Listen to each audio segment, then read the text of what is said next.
I came down to this, I thought it was going to be in and over my head when it came to a topic selection. Maybe it would be too much. That would be more of a motivational speech instead of something that was just informative.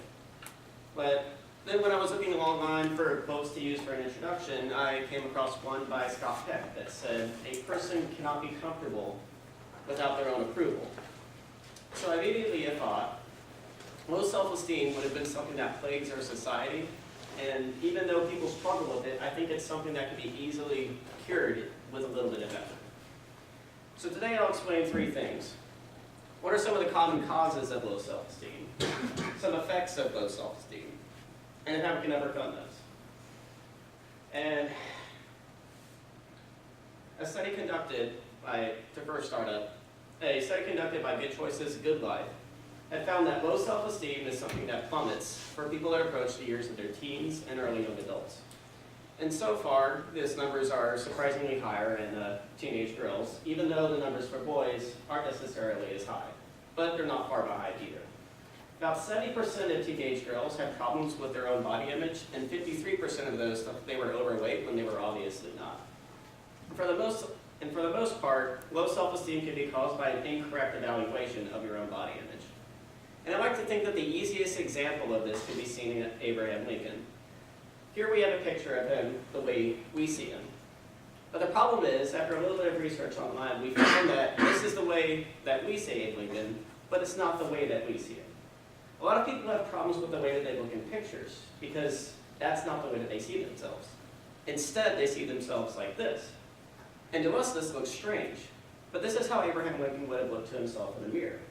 When you can compare the two, you easily see the differences because of the distortion of a 180-degree swath of your picture in a mirror, which may cause you to not like the way you look in pictures. But when it comes to selfies, you have a little bit more control over the way the camera captures you in it. But the part of that, another one of the things that is easily deceptive, that causes you to have a poor body image or poor self-image, is not understanding the way you sound to other people. And the easiest way I can say this is that because you have an inner voice and an outer voice. The voice that is on the outside is obviously what other people hear. And the way sound is perceived is through the vibration of sound waves, which are picked up both by your earlobes and your skull. And because your skull is closer to your vocal cords, it tends to vibrate on a bit lower pitch. And so a lot of people might look back at their recordings of their speeches when they give them tonight and next week and think, oh my gosh, I completely do not like the way that I sound. Worry not, it's something that everyone else is used to, but you might not be comfortable with. So what are some of the causes of low self-esteem? Or, excuse me, some of the effects of low self-esteem.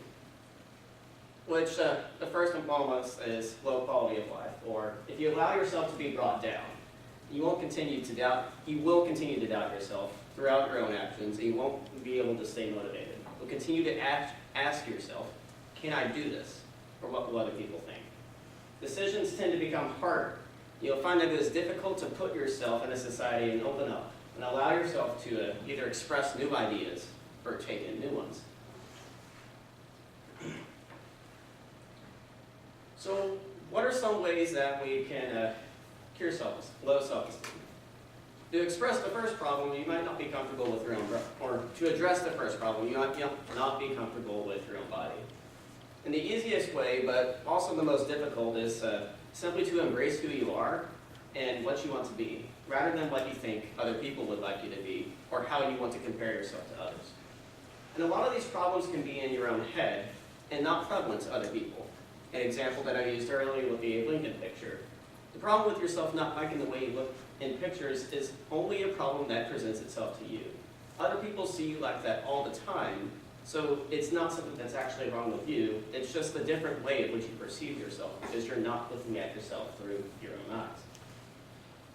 And how do you bring yourself up rather than down? You have to recognize the good that you're doing. If someone is genuinely grateful or impressed with what you do, don't downplay it with something like, oh, it was nothing. To put your passions into further practice, don't let someone else tell you what you can and can't do. So to wrap up today's themes, So to wrap up today, or at least with what we've learned so far, we've learned some of the causes of low self-esteem as it relates to body image and the own value toward your own work. The effects of low self-esteem, such as self-doubt and the inability to stay motivated. And then finally, some of the ways to work around that by improving our own ability to recognize the great things that we do, no matter what other people think. And to leave off with, instead of my own words, but with the words of Dr. Seuss. Be who you are and say what you feel, because those who do mind or don't matter, and those who matter don't mind.